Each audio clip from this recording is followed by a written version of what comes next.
ចេងមិនได้ใช้សាច់ជ្រូកកន្លះគីឡូប្រយ័ត្នផ្លិចណាប្រយ័ត្នផ្លិចសាច់ជ្រូកកន្លះគីឡូគាត់ណាបាទប្រយ័ត្នផ្លិចណាបាទទិញស្ករប៊ីចេងម្រេចទឹកត្រី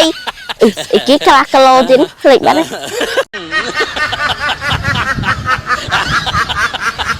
ចូលឆ្នាំអត់ចេះផឹកគេម៉ែថាកុំរៀនផឹកប្រយ័ត្នធ្លុះឥឡូវចង់សបាយមិនបានសបាយស្អីចូលឆ្នាំបើមិនចេះផឹកមានតែកាប់ដីដាំសក្រីហ្នឹង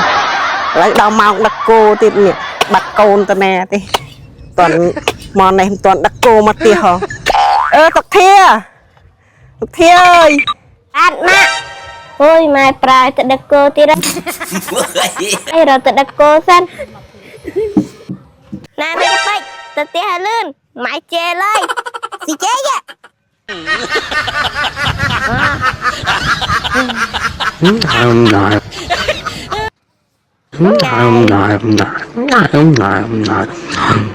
តែវិញលាងចានដាំបាយស្លហើយស្រោចចំណាំចងគោចងមុងផងកូនយកឲ្យម៉ែនៅដាំតក្រីកូនណាការងារលាងចានផងស្រោចចំណាំផងដាំបាយផងស្លផងចងគោផង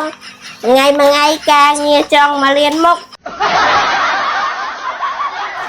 កូនធាទៅទិញជីកង់ទៅទិញមកហៅម៉ាក់បន្តិចអីខ្លះម៉ាក់ទិញស្ករទឹកត្រីប៊ីចេងម្រេចហើយសាច់ជ្រូកកន្លះគីឡូប្រយ័ត្នផ្លិចណាប្រយ័ត្នផ្លិចសាច់ជ្រូកកន្លះគីឡូគាត់ណាបាទ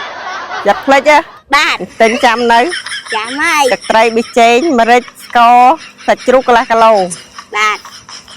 មកអីទិញស្ករប៊ីចេងទឹកត្រីម្រេចសាច់ជ្រូកកន្លះគីឡូប៊ីចេងម្រេចទឹកត្រីសាច់ជ្រូកកន្លះគីឡូទិញស្ករប៊ីចេងម្រេចទឹកត្រី